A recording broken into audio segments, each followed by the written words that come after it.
بسم اللہ الرحمن الرحیم۔ السلام علیکم۔ اچھا، کبھی یہ خیال آیا ہے کہ حکومتوں کو حکومت کرنے کا حق آخر ملتا کہاں سے ہے؟ صدیوں تک تو اس کا ایک ہی جواب تھا، خدا سے۔ لیکن پھر ایک ایسے نظریے نے جنم لیا جس نے سب کچھ بدل کر رکھ دیا۔ آج ہم علامہ غلام احمد پرویز صاحب کی کتاب اسلام ایک چیلنج مذہب کی روشنی میں اسی انقلابی خیال یعنی معاہدے کے نظریے کو سمجھنے کی کوشش کریں گے۔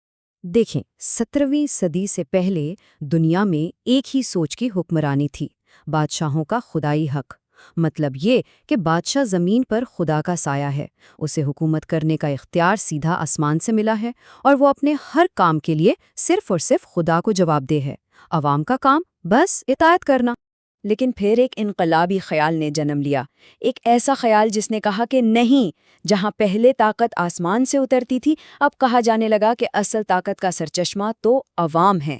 یہ کوئی چھوٹی موٹی تبدیلی نہیں تھی، یہ تو سوچ کی دنیا میں ایک زلزلہ تھا جس نے حکومت کے پورے تصور کی بنیادیں ہلا کر رکھ دیں۔ تو اس فکری انقلاب کے پیچھے کون تھے؟ بڑے بڑے نام تھے، جیسے کہ ہبز، لاک اور روسو۔ انہی مفکرین نے بادشاہت کے خدائی حق کے صدیوں پرانے ناقابل تسخیر سمجھے جانے والے قلعے میں دراڑیں ڈال دیں اور ایک نیا سوال کھڑا کر دیا کہ بھئی اگر بادشاہ کو طاقت خدا سے نہیں ملتی تو پھر عوام آخر اس کی اطاعت کریں ہی کیوں؟ تو سوال یہ پیدا ہوتا ہے کہ آخر اس سماجی معاہدے کے نظریے کی ضرورت ہی کیوں پیش آئی؟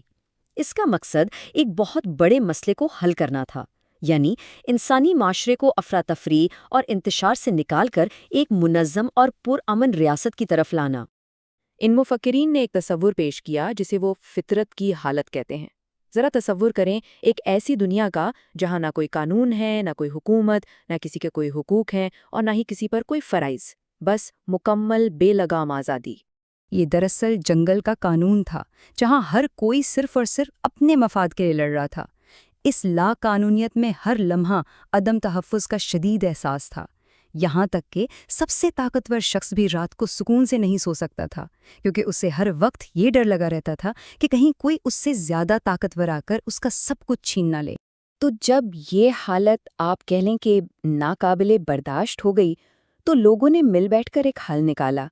انہوں نے فیصلہ کیا کہ اجتماعی تحفظ کی خاطر وہ اپنی اس لامحدود آزادی کو قربان کر دیں گے اور اپنی حفاظت کے لیے تمام اختیارات ایک بادشاہ کو سونپ دیں گے۔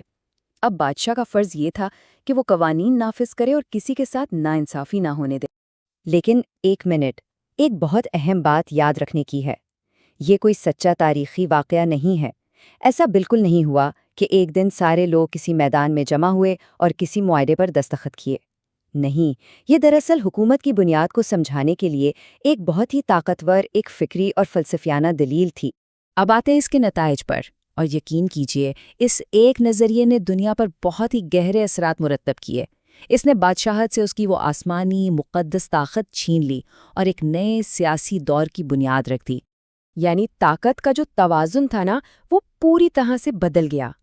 اب بادشاہ کا حق حکمرانی کسی آسمانی فرمان کا محتاج نہیں تھا، بلکہ عوام کی رضامندی پر منحصر تھا۔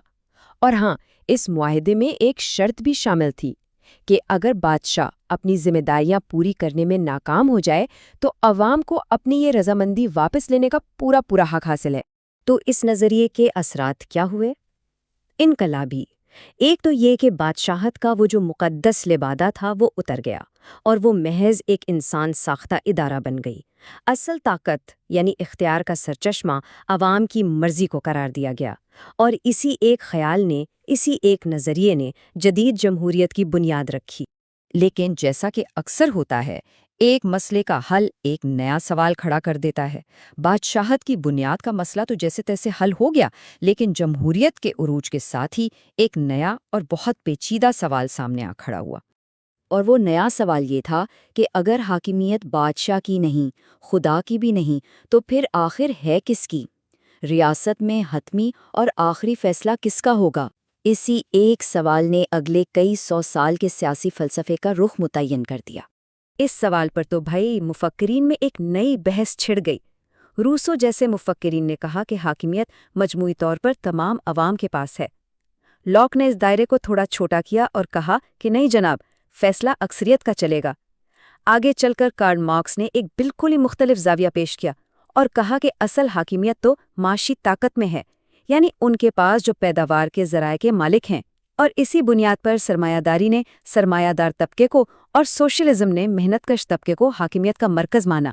تو یہ تھا وہ پورا فکری سفر جو بادشاہ کے آسمانی حق سے شروع ہوا اور عوام کی اجتماعی مرضی پر آ کر ختم ہوا، ایک خیال جس نے تخت و تاج الٹ دیے اور دنیا کا سیاسی نقشہ ہمیشہ کے لیے بدل ڈالا۔ لیکن یہ سوال آج بھی زندہ ہے کہ کیا واقعی حاکمیت عوام کے پاس ہے؟ اس پر سوچئے گا۔ اس کے ساتھ ہی آج کا موضوع اپنے اختتام کو پہنچتا ہے۔ اگلے موضوع کے ساتھ پھر حاضر ہوں گے۔ اللہ حافظ۔